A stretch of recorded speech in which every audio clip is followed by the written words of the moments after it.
打方向异响有很多种啊，但是像这种金属摩擦声，千万不要去怀疑刹车片或者别的东西，就是一个问题，下直臂，就是这根臂，这根臂的球头旷了之后就容易出现这个问题，所以我们现在直接把它拆下来，我们一起来看一下。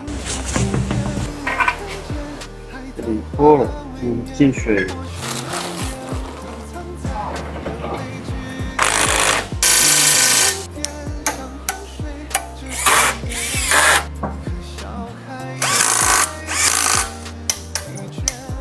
现在我们直臂已经换完了，我们来看一下老吴的判断是否准确。